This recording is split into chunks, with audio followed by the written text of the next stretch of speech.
Thank you, Meredith. Appreciate it. Well, welcome. Hello. Happy to be here. I'd like to start out with something fun, so I like to give away prizes. So I have a very special and unique prize today, just to make this interesting.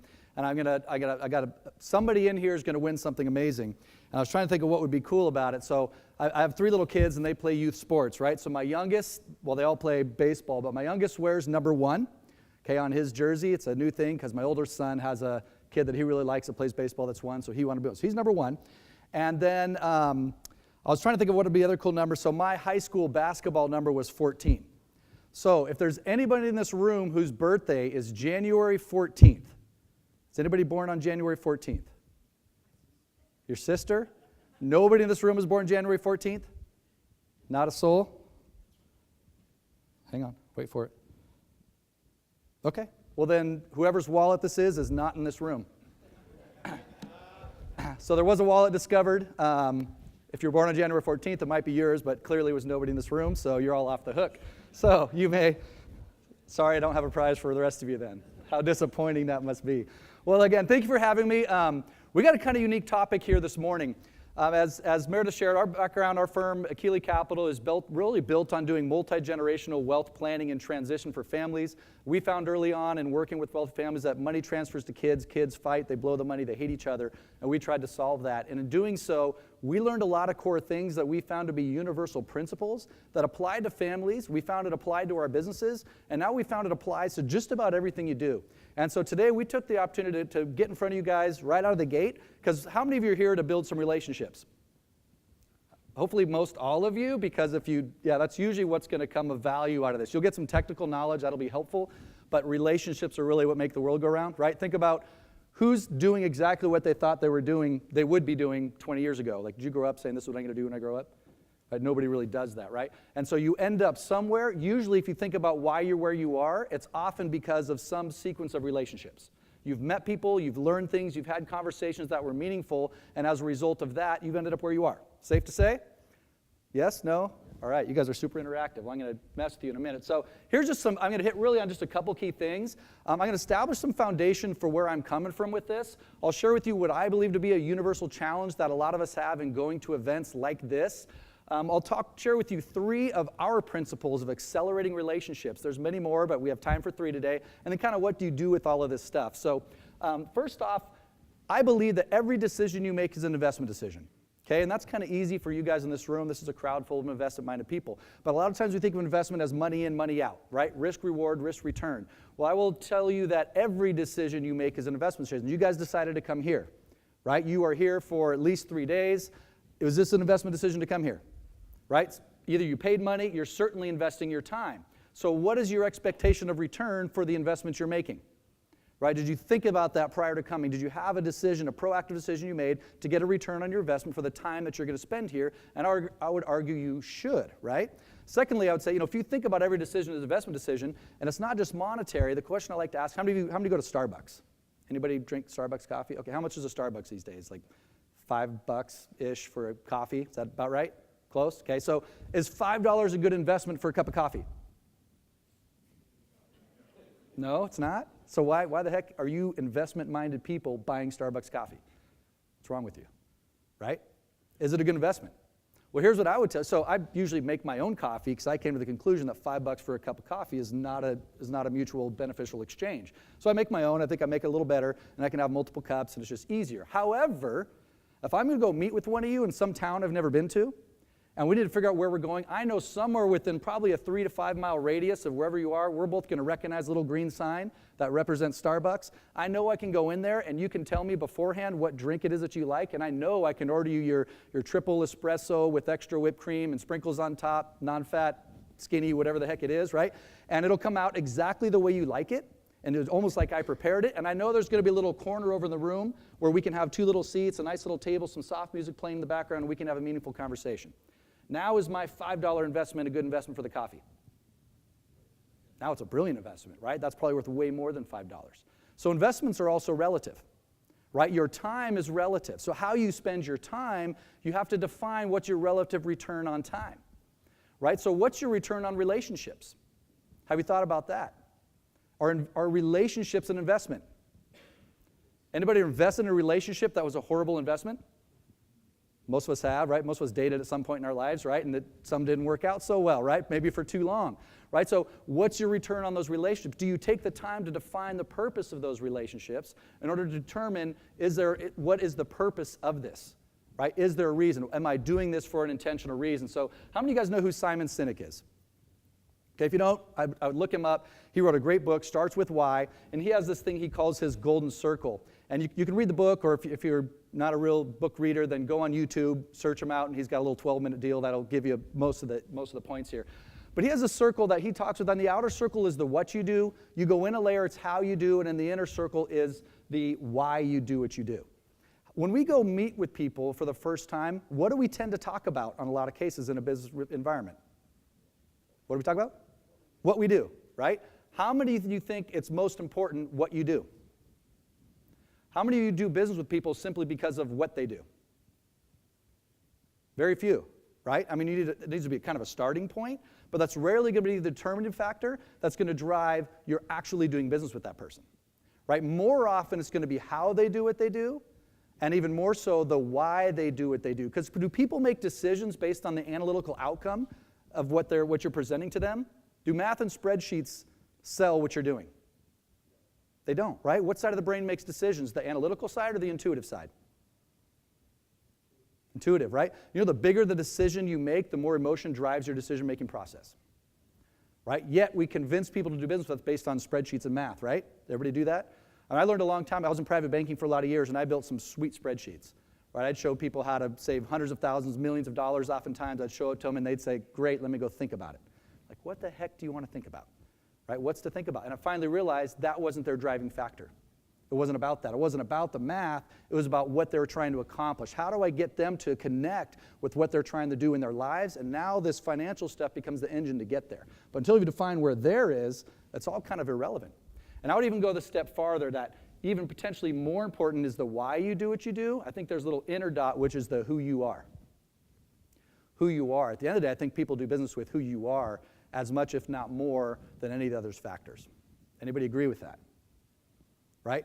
But how hard is it sometimes to get to the bottom of who somebody is? That can be a challenge, right? That can be a challenge. Can you be intentional about accelerating to that outcome? And I'm going to show you how, right? And so in this, what really I'm going to talk, we've all heard the what we do. A lot of us are probably focused on the why. I'm going to spend actually a little bit of time on the how you do what you do. So what I want to show you today is some different tools and things that you can implement in your business that will cost you nothing. It's simply a mindset that you can have to reframe how you interact with people that you guys are going to have a great opportunity to test over the next 3 days. And I'm going to start with this concept that seemingly random occurrences are not so random at all, right? You'd be surprised that you can control outcomes or influence outcomes more than a lot of people realize. Anybody seen or know what any of this is? What are these things, right? So anybody have an Alexa? Talk to Siri, OK Google, whatever that is. You guys have all these, you've seen these. Anybody that has one, have you ever been having a normal conversation with people in your living room, and the next day you open up your Google account and you've got ads, and your Facebook account has ads for exactly what you were talking about yesterday? Has that ever happened to anybody? Yes, it has. Is that cool or is that super freaky? Right? Most people, our generation, think it's super freaky. Next generation probably thinks this is pretty cool. I don't have to go look for it. It's right there in front of me now. Right? So in some ways it's pretty amazing. So wouldn't it be nice if your business was that you could hear what everybody was talking about, and you heard somebody talking about, gee, I really wish I could buy a brand new apartment building somewhere, and the next thing you know, your ad shows up? That wouldn't stink, right? So can you control those types of outcomes? Can you influence how people interact with you or not, how they find you or how they don't? Right? So here's what's interesting about this. So I'm going to show you an example of a random occurrence that may not be so random at all to show you that I can influence your outcomes. So I want you to get out your cell phones. Counterintuitive, I know. Get out your cell phones. Let's go. Okay, so get out your cell phones. I'm not going to ask for your number or anything. Open up the calculator. This isn't a trick to put me in your cell phone, don't worry. I don't want to be in your cell phone. Open up the calculator function, and we're going to do some math. So I know we're all math people, and some of you are thinking I can do this in my head. I'm a wizard. But I want you to do this. I want to start, please put in the last digit of your phone number. Last digit of your cell phone number. Okay, that's pretty easy, right? Multiply that number by 2. You're going to press equals after each one of these transactions, okay? So multiply that number by 2. Add 5. multiply that number by 50,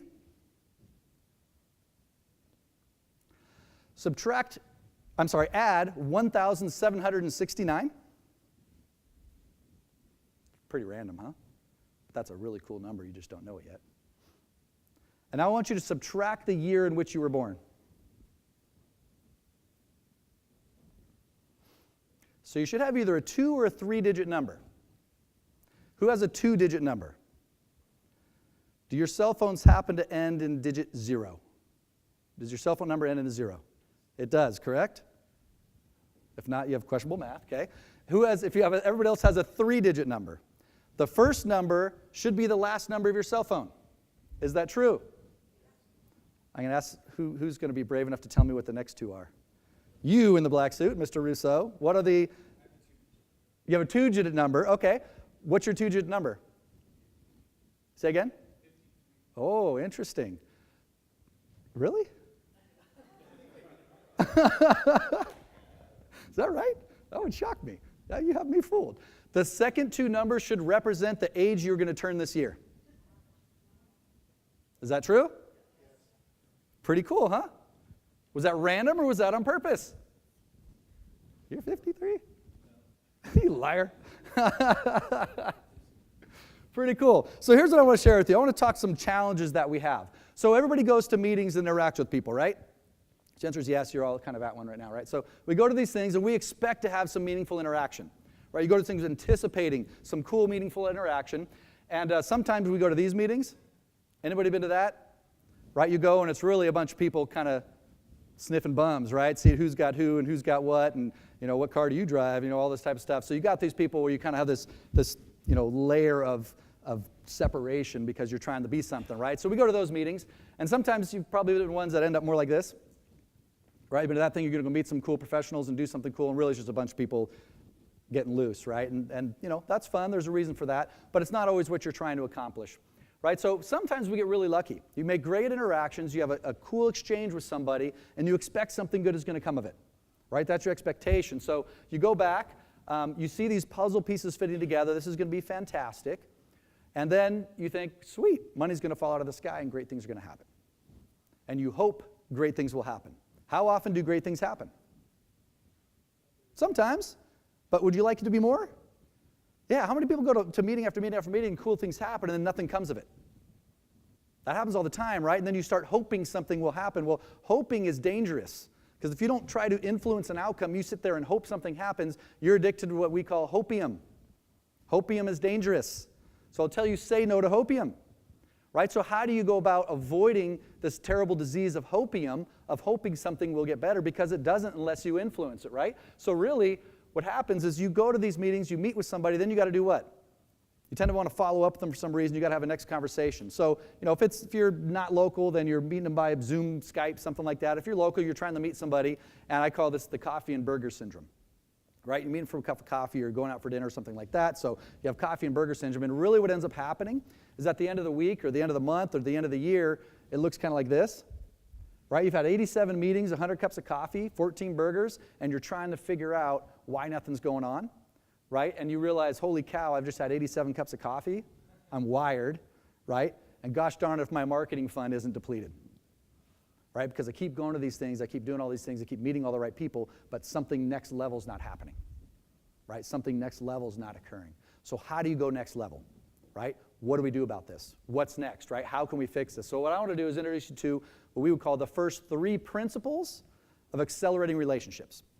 Okay, so I'll show you 3 ways to accelerate relationships and outcomes. The first one, how many of you guys are familiar with this? Any of these pictures? Everybody can name one.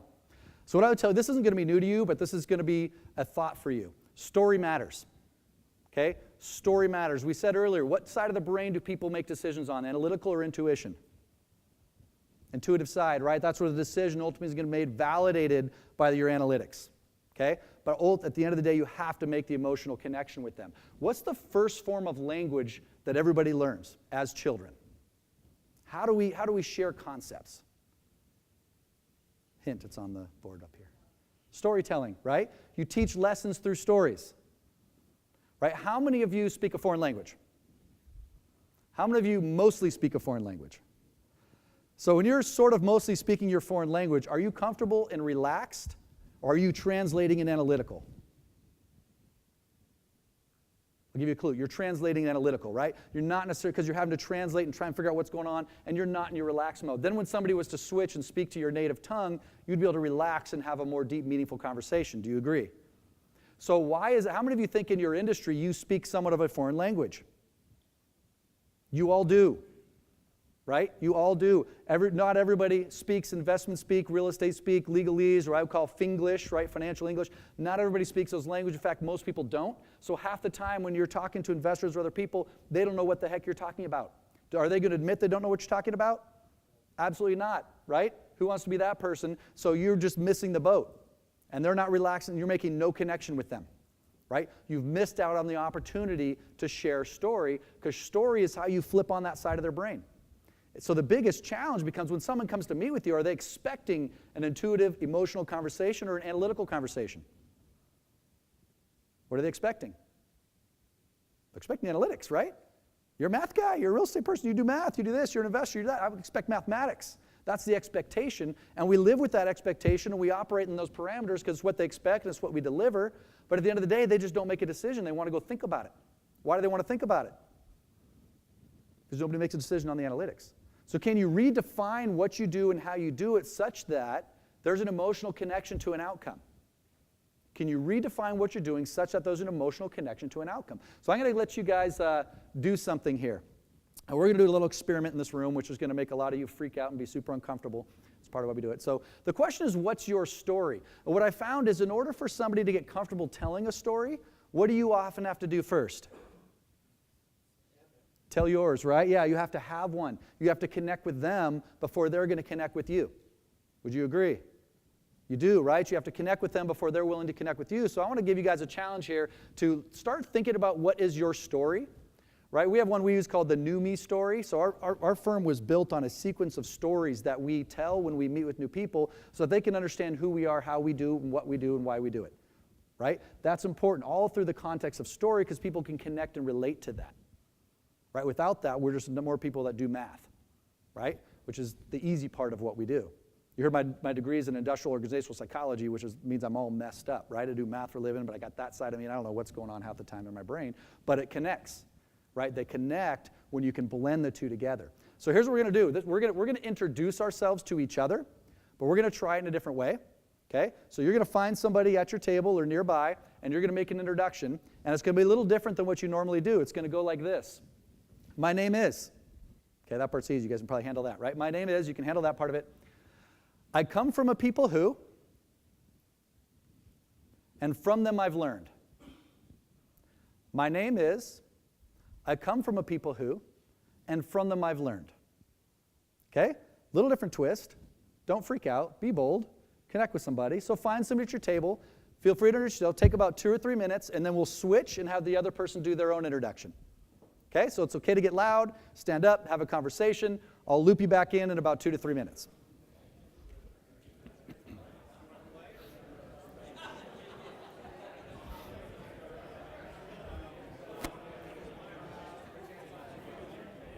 can sit with us, or you? I'm gonna go up here.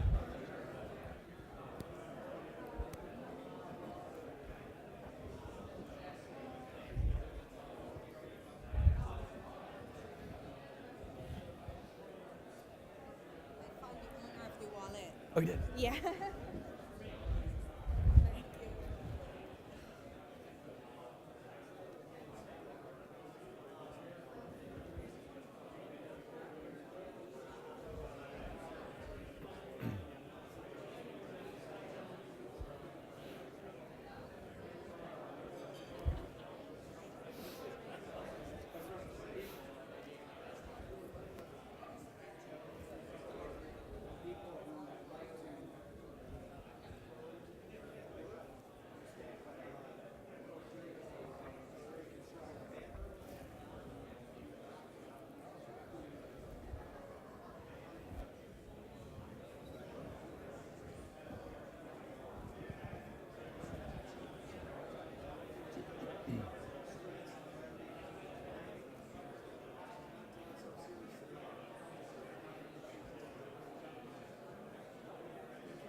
About one more minute.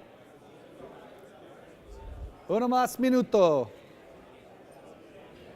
Eins mehr.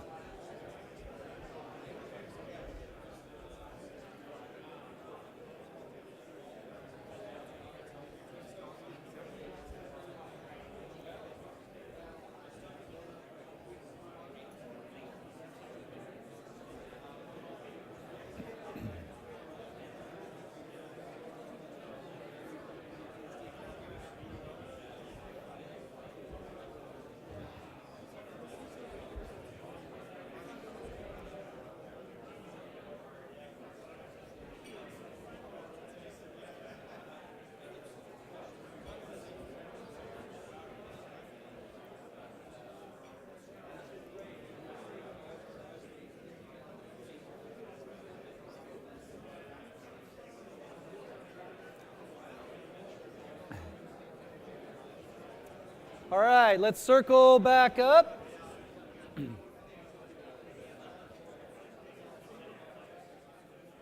All right, wrap back up.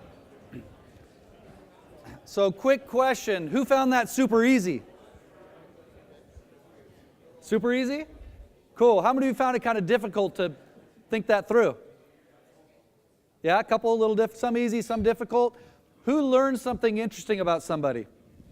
Yeah, somebody tell me, what'd you learn?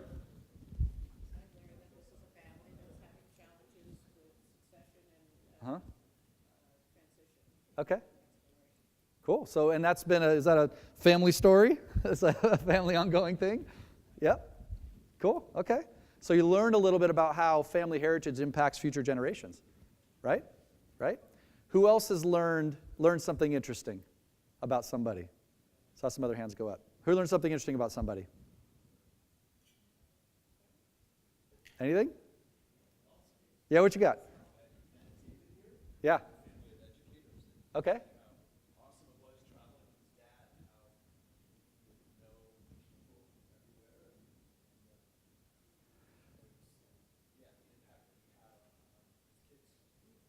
With relationships in a sense, right? So what you saw was your dad and his influence of relationships. Everywhere you go, he knows somebody, and you start realizing the value of relationships and people all over the place, right? So that's kind of cool. So has that influenced how you've built your own business and how you've done what you do? Pretty cool, huh? Yeah, any other good ones? Is this different than how you would normally introduce yourself? Right? Did you make a different type of connection with somebody? How is this different than what you do? A little more interesting? Anybody sitting next to somebody you actually know decently well, but you learned something new? Right? That's always fascinating. You're around people and you see them every day, but you don't have this conversation. Right? So what happens here? You start going into a little bit of a story mode, right? You go into a story mode and you start learning how where we've come from influence who we are. And isn't that way more interesting and deeper connecting than what you do for a living? I'll tell you a little glimpse of my story because it's kind of funny. I used to get accused of being a dreamer all the time. So if I have these crazy, stupid ideas, nobody says that's a crazy, stupid idea, you'll never accomplish that. And I could never figure out why everybody calls me this dreamer. And it was a bad thing for a long time. Like, why do I do this? What's wrong with me that I always think I can accomplish all these things? And it wasn't really until not long ago I was actually thinking through this thing. I've done this lots of times. And I was thinking through this myself, and I realized that my story, I grew up in a family, a short version of the story. My grandmother lived on a farm in North Dakota. When she was 9 years old, her mother went into town, brought her back a little gift, a little set of porcelain baby elephants. And she told her mother on that day at 9 years old, said, "Mom, one day I'm going to get a real live elephant." And everybody said she was nuts. And she spent most of her life being Dottie the Dreamer. She was the elephant lady. They used to say she was a little heavy set, so because she was becoming an elephant, because that's all she ever talked about, right? And so she had grown up in this environment of that story being told to her. Well, she and my grandfather moved up to a little town called Etna, Northern California, just south of the Oregon border. They went to wildlife safari in Winston, went to go visit the elephants. That's the only people they ever went to go see. Actually, my mom used to think elephants was the only animal in the zoo. And turns out the elephant trainer had just done a rescue mission and brought back 9 baby elephants from Kenya whose herd had been poached. And somehow in 1979, my grandmother brought home her own baby elephant. And so for me as a kid, I grew up where we spent all of our summers up there. So I grew up in this environment where her dream had been achieved, right? So it was this thing, the psychology that was driven into my head where I'd have people come and I'd have some crazy idea. Dude, you can't save the world. And I'm like, what do you mean I can't save the world? My grandma got an elephant. Like, try doing that, right? And have you ever thought about trying to get a babysitter for an elephant? That's a whole different world, right? And so I didn't realize till later how that family story had influenced who I'd become. Right? And when you start thinking about your own story and how that influences who you've become, it starts to create your story of who you are today because of what you've been through, the stories and the messages that are put in your head, often from your family. Right? That's a lot of defining who we are. As we craft what we call this new me story, the story of how you do what you do and why you do what you do, what I found that you are who you are, you're probably different than you were 10, 15, 20 years ago. Anybody agree? Are you different than you were 10, 15, 20? I hope so, right? Let's hope we're evolving and becoming better people. And can you maybe identify even an event that occurred in your life that changed who you've become? Right? Has there been a triggering event where I was a certain way, I resisted some change, an event occurred and I became? Right? If you think about a story that way, there's a very powerful art to being able to tell your story in that manner. Why do you do what you do? Who are you? How does who you are impact and have a positive outcome for what you do today? Right? Are you guys pretty good at what you do? Nobody's in this room that isn't probably extremely good at what you do. Right? This is not low achiever event. Right? This is high achiever event. Right? So which is unique. So pat yourselves on the back and say, woohoo, right? I'm good at something. But how did you get there? Right? What's your story? You probably weren't always good at what you did. And there's an art of telling how you were before and how you've evolved or changed over time that creates a certain level of vulnerability, right? To have gone through change, and vulnerability is part of what starts to create connection. So it's an interesting when you start to get to know your story. But so as you get to know your story, what's perhaps even more important than your story? As you get to know and get comfortable telling yours, how do you start extracting other people's stories? Right? In our practice, what we've learned, probably the most valuable thing that we've learned we do is we just ask better questions. Right? More often than not, we just ask better questions. Right? You try and get to the root, because what someone thinks is the problem is almost never the problem. So how do you get to what the real core issue is? Right? And every single one of us trying to make decisions, trying to determine what we're going to do next, it's often a function of being able to ask better questions, right? Because your quality of your question is going to determine the clarity of your solution. Right? So how do you get better outcomes based on higher quality questions to get better clarity on your outcomes? Right? So this becomes the art of identifying and extracting story. So here's my next question. If you were to break it down to one thing that determines whether or not somebody will take your advice, what would you narrow it down to? What's the common denominator of you've hit this and now somebody will take your advice, they will move forward, they will invest with you, whatever the case may be, they will take you on as a client. What is the one thing that you have to achieve if you were to boil it down to one thing? You guys are so smart. How did I know you were going to say that, right? Seemingly random things aren't so random at all, right? I tricked you. Trust. At the end of the day, people do business with people they trust. That's your thing, that's your threshold. Right? You achieve, any chemistry people here that do chemical reactions? So in chemistry, I studied a lot of chemistry. You know, you have when you're mixing things, they start to blend, and you have what's called potential energy, then you hit what's called the activated complex. And at that point, that's where the actual reaction takes place, and then you have kinetic energy, right? The activated complex is where good things happen. That's where you've achieved trust, right? That's where you've achieved trust. And so at trust is when people start to say yes. So we started asking ourselves in our own practice, that's cool, but, you know, what the heck is trust? And so we really searched around for a long period of time to figure out what trust is. And we came up with something that we thought was brilliant. We didn't invent this. We found it. We don't invent stuff. We just realize competence to deliver. And this is sometimes the easiest thing to do if you're operating in your field, right? Most people are licensed, have skills and experience in what you do. So sometimes it's easy unless you're operating outside your field, right? What's R? Any guesses there? I think you might have said it there. Reliability. Do you do what you say you're going to do? Do you follow through? Do you deliver? Because we've all met the person that says, I will, and they don't, and do you continue to trust them? No, it depletes and declines. This is one of the biggest ones in families, by the way, that have issues. So one of the core issues of families is trust and communication, having a good, effective methodology for achieving that. And one of the greatest issues here is reliability, which is somebody keeps saying, I will, and they don't, right? It's dad that never shows up for the soccer game, and it shows up 40 years later, right? You always liked them better. You went to their games. You never went to mine. Right? You don't realize the impact that stuff has long term. How about I? Kind of a tricky word here. So this one is kind of like, do I like you? But it's a little bit deeper. We call this intimacy, which is really, do I get you? Do we share values? Do we have some common connection? right? So it's a little bit unlike you. There's a unique connection here, and I would submit that the key to achieving intimacy is you have to achieve some level of vulnerability. And vulnerability is really hard, especially in this business, because we're all supposed to be really smart, right? When you're in the financial world, you're expected to know everything, right? You have to know math and know finance, and it's hard not to know all the answers, right? And it creates a level of vulnerability to not know everything. Have you ever met the person that they seem really cool, but there's just one layer that you can't quite get through? You all met that person? And there's always a disconnect of trust because there's this layer that you can't quite pass through, right? That's a lack of vulnerability, so you can't quite achieve intimacy, right? And then the last one here, SO, another kind of tricky word. This is the denominator. So if you think numerator, denominator, big numbers on top, little numbers on the bottom, right? Any guesses on this? Tough word. I'll give it away. This is self-orientation. Is somebody more motivated at what's best for themselves or what's best for somebody else?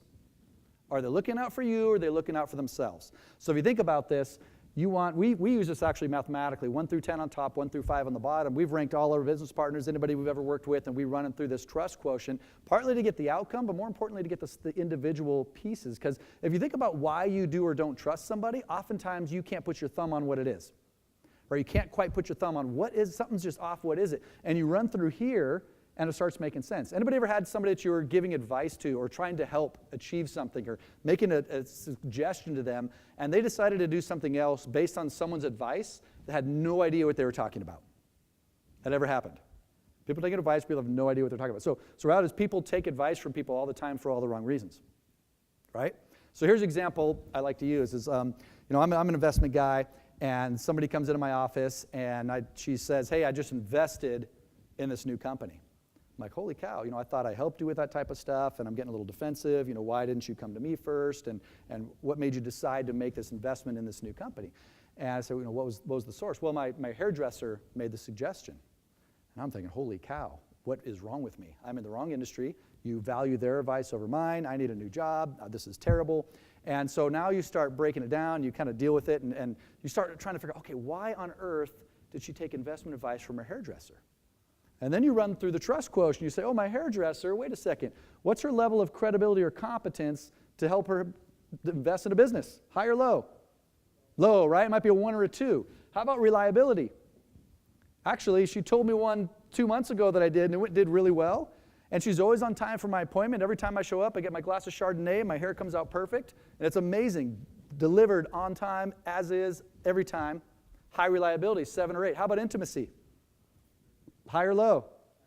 Through the roof, 9s, 10s. We talk about everything. We talk about our kids, our spouses, all this stuff. We talk smut on the neighborhood. It's fantastic.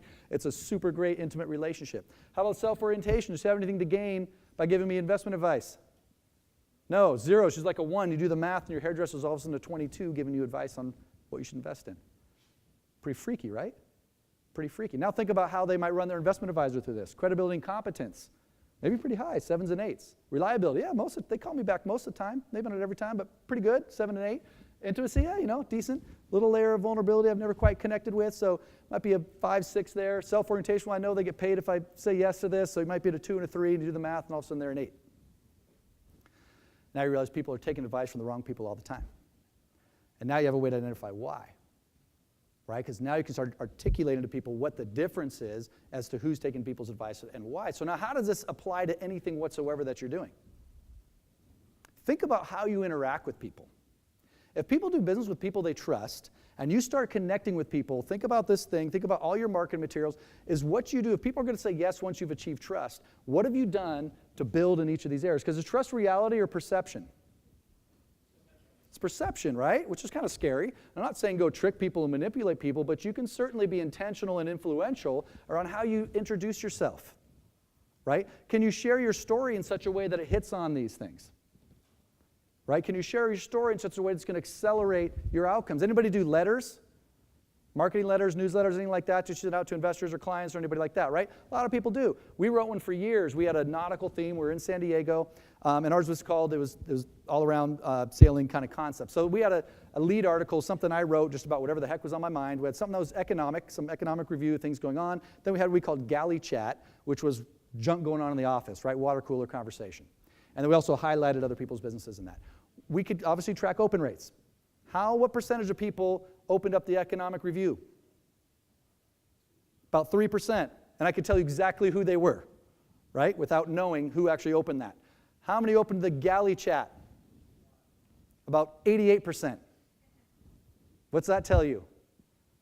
People are more interested in who you are than what you do, right? Can you use that to accelerate outcomes? Right? Can you use that in how you're interacting with others to accelerate your outcomes? So I want to challenge you guys. I always like to give the 48-hour over-under. In the next 48 hours, can you find some way to build this into your process? Right? We've designed events that we've done for our firm where every event is designed, it's either designed to build credibility, it's something around education, or it's designed to build intimacy, it's social interaction. Right? Can you build things within how you interact, how you communicate, how you connect with people, is specifically designed to accelerate these outcomes? And I would challenge you, you can. If you can't think of something in the next 48 hours, let me know that I wasted your time. Third piece is purposeful relationships have value and longevity. So how do you, this also is one that came up in families, and there's studies done that say families that some of the characteristics of families that stay connected over multiple generations have a shared vision or purpose for the future. Right? And if I break this down into a individual relationships, can you define the purpose of a relationship? Right? Can you define the purpose of any relationship? This was challenged by me at one point. I was talking to a guy who does business partner disputes. And he's a psychotherapist and used to do marital counseling. And he said, hey, one of the things I used to ask every married couple is, what is the purpose of your relationship? I thought, well, that's interesting. You can tell why I'm married, but the purpose of your relationship might be different. Right? Businesses, we have a purpose statement. Does it mean anything? What is the purpose of this? Is there any real meaning behind that? So how do you start defining the purpose of each relationship? And this is kind of back to this concept of coffee and burgers. So this is an acceleration process that we've used to determine if we're likely to ever have a relationship where the purpose of it is actually to do business together. Because we might find that I like to hang out with you, you like red wine, I like red wine, let's go drink red wine together. And that may or not mean we're ever going to do business together. And if I thought we were, my red wine's not going to taste very good because it's always going to feel like I should be getting business or you should, and we're never going to have a good conversation. But if we realize on the front end this isn't about businesses because you like wine and I like wine, now it's a lot more enjoyable to hang out. Right? And if you get business, that's great. So here's how we've formulated conversations. First question we like to ask is, are we a match? Okay, so think about your business and how you build it. Are we a match? Who do you serve? How do you serve who you serve? Right? Is there a match and a connection? Everybody kind of does this, I think. We're usually pretty good about this matching part of it. Is there an opportunity here even to do things together? The second thing we like to ask, and this can be challenging, but what are your concerns? Right? What are the things that are going to keep us from moving forward? And you'd be amazed what you hear when you actually ask this question. It takes some courage to step out and say, hey, think of your top 4 clients. Would you go ahead and just give me their name and their number? I'd like to call them and sell them something. Are you cool with that? It's like, no, he's laughing at me and he just threw up in his mouth, right? So why? What are the concerns? What kept you from doing that? Right? So how do you start getting over those hurdles and start identifying what are the concerns, what would keep? Because then you can at least have something to address. Right? Now you have a place to start. Right? And then the last one is, what would be your expectations? What are our mutual expectations? Because you want to know one of the secrets to happiness? I love formulas, right? So I have a formula that's happiness equals, right, when reality exceeds is greater than expectations. Happiness is when reality is greater than expectations. Who would agree with that? Think about how many people are unhappy and usually it's unmet expectations, right? So can you influence expectations? And the answer is yes, you absolutely can. Right? So how do you start thinking and operating in a new manner such that you can now start influencing people and have meaningful conversations that nobody's disappointed in the end? Right? Can you create a system and process of engaging people where you start defining the purpose of each and every relationship? Sound fun? Here's the question. What is the most difficult introduction? The most difficult introduction, the most difficult client to engage, the most difficult person to invest with. What is the hardest one to do? Any guesses? What's that? Negative people? Yeah, I always say, would you rather inspire the believers or convince the skeptics? Right? What would you rather do? Or try to convince all the skeptics? You want to inspire the believers? Right? I'd always encourage you to inspire the believers. Right? So here's the hardest one, undoubtedly, the first one. Right? Think about people who are investing. When you're going to make an investment, what's the scariest one to do? The first one, right? Once you've done it, you start getting more comfortable. Right? So how do you get the first one? The first one, we just decided, is a function of trust. So what can you build in your business to start accelerating those outcomes? Right? What can you do in your business to accelerate those outcomes to where you achieve a level of mutual trust to where now we're confident and comfortable moving forward? Because everyone wants to have confidence that they're making good decisions, right? And peace of mind that if it goes wrong, they're going to be okay, right? That's kind of what you're trying to solve in a lot of this. So how do you start creating that confidence so that people can get the right outcome? So be intentional about every single interaction. So question I always like to ask, at the end of almost every meeting is, what's the most valuable part of this? I'm not going to get into that with you guys right now, but what that starts doing is starts getting people thinking about what did you say, what did they experience that was of value, so you know what to do more of or less of. And if you like to get introductions from other people that you've done good things for, then whatever they tell you was most valuable that you did is likely what they're going to tell somebody else. Does that make sense? So if you ask what was most valuable and they say, well, it was super valuable that you bought me lunch today, is that what you want telling the rest of the world? Probably not, because then you got a bunch of people lined up that you call them the plate lickers, right? So you don't need that, right? You want somebody to say, hey, I appreciated how much you listened to me, understood what my needs were, and designed a solution that was customized to my needs, right? And now if they say that, what do you want to do? You want them to tell the whole world, right? So you immediately repeat it back to them and sink it in their mind, say that's fantastic, greatest thing I've ever heard. So what you said is you really liked how I listened to you, designed a solution that was customized to your needs, and okay, cool, that's great. And they're likely to tell somebody else that. So can you intentionally build this so seemingly random things aren't so random at all? I would say yes, you can. So what are you going to do? I'm going to challenge you, some point, start testing your new me story. Craft a who you are story and why you do what you do story, and test it out. I do test balloons. I've tried 25 of these, and some of them are terrible, right? And some of them stick. Right, so test them, try. This is like the perfect environment to test stuff, right? You got a lot of people. You're going to meet a ton of people. And some of your most meaningful conversations this week are going to be after the events, right? At the evening events, and you're going to start connecting with people. So test these things, right? We're all in the same boat. We're all figuring this out together. Think about how you can build trust and acceleration of trust into your business. I would challenge you, start thinking about who's my target market. You've done that, but really think about who's the match or what concerns do I really have in moving forward with somebody. Because if somebody asks you the question, you need to have the answer, right? And then how can you be more intentional about every single piece of your business? Because every decision you make, every minute you spend is an investment decision, right? Every single thing you can build is an incremental improvement to your business, right? Can you get 1% a day incremental improvement within your business? And I think you can. The last thought here, people do not decide their futures, they decide their habits, and their habits decide their futures. Which I think is interesting. So you think about how you build habits. How do you put these types of things into practice? The outcomes of that will determine what things look like in the future. Right? This is a game of habits. This is behavioral modification. How do you commit mindset to being better, to improving, to the incremental improvement, to accelerate trust? How do you work on that in your business 1% a day so you can just get slight little improvements? Because every little improvement's nickels and dimes add up to quarters and dollars, right? We all know that. You guys are investment people, right? The little pieces add up to good sums. And so how do you start creating those habits today so that you can do amazing things in the future? And that, my friends, is the amount of time I have.